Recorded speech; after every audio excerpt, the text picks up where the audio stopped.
Hello guys, welcome to only my talks. Mega compound నుంచి వచ్చిన హీరోలకు క్రేజ్ ఎక్కువే. ఈ ఫ్యామిలీ నుంచి ఇప్పటివరకు వచ్చిన వారు పాన్ ఇండియా సినిమాలో నటిస్తూ బిజీ అవుతున్నారు.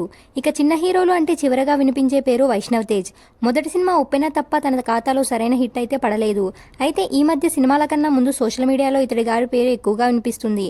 అంతగా ఏం చేశాడనే డౌట్ కూడా వస్తుంది కదా. ఇందులో బ్యాడ్గా అనుకోవడానికి ఏమీ లేదు. ఓ టాలీవుడ్ హీరోయిన్తో ప్రేమలో ఉన్నాడని గత కొద్ది రోజులుగా ఓ వార్త చక్కర్లు కొడుతుంది. ఆ హీరోయిన్ ఎవరు, వీరిద్దరికి పరిచయం ఎలా ఏర్పడిందనేది ఇప్పుడు తెలుసుకుందాం. Mega supreme hero Sai Dharam Tej తమ్ముడు వైష్ణవ్ తేజ్ గురించి ముఖపరిచయం అవసరం లేదు. మొదటి సినిమా ఉప్పెనతో భారీ హిట్ను అందుకున్నాడు. ఈ ఉప్పెన 100 కోట్ల వరకు వసూలు చేసి నయా రికార్డ్ క్రియేట్ చేసింది. ఆ తర్వాత వరుసగా సినిమాలు చేశాడు వైష్ణవ్, కానీ అందులో ఏవి ఇంతగా హిట్ అవ్వలేదు. ఉప్పెన కంటే ముందు చైల్డ్ ఆర్టిస్ట్గా కొన్ని సినిమాలు బాగానే ఉన్నాయనే టాక్ను సొంతం చేసుకున్నాయి. హీరోగా ఉప్పెన సినిమాతో ఇండస్ట్రీలోకి అరంగేట్రం చేశాడు. ఎటువంటి అంచనాలు లేకుండా వచ్చింది. కథ నచ్చడంతో జనాల ఆదరణను పొందింది. భారీ విజయాన్ని అందుకుంది. ఆ తర్వాత కొండపల్లం, రంగరంగ వైభవంగా, ఆదికేశవ వంటి సినిమాలు చేశాడు. కానీ అవి బాక్సాఫీస్ దగ్గర బోల్తా కొట్టేశాయి. ఇక నెక్స్ట్ సినిమా ఎప్పుడు అని ఎదురు చూస్తున్న ఫ్యాన్స్కు షాక్ ఇచ్చినట్లు ఓ వార్త ఇండస్ట్రీలో వినిపిస్తుంది.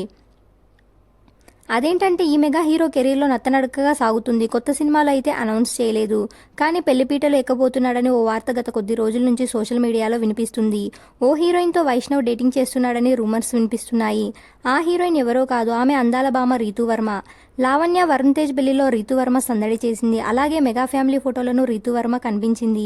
ప్రతి దాంట్లోనూ వీరిద్దరూ కనిపించడంతో వీరిద్దరి మధ్య ఏదో ఉందని గుసగుసలు వినిపిస్తున్నాయి. రీతూ, లావణ్య బెస్ట్ ఫ్రెండ్స్ అని, అంతకు మించి ఏమీ లేదని చెప్పాడు. అయితే లావణ్య, వరుణ్ కూడా తమ ప్రేమను చాలా సీక్రెట్గా ఉంచారు. అలాగే వైష్ణవ్, రీతూవర్మ కూడా తమ ప్రేమ గురించి బయట పెట్టడం లేదు. త్వరలోనే పెళ్లి అంటూ మరో వార్త చక్కర్లు కొడుతుంది. దీనిపై మెగా ఫ్యామిలీ దీనిపై స్పందిస్తుందేమో చూడాలి. ఇలాంటి అప్డేట్స్ కోసం please like, share, subscribe OMT.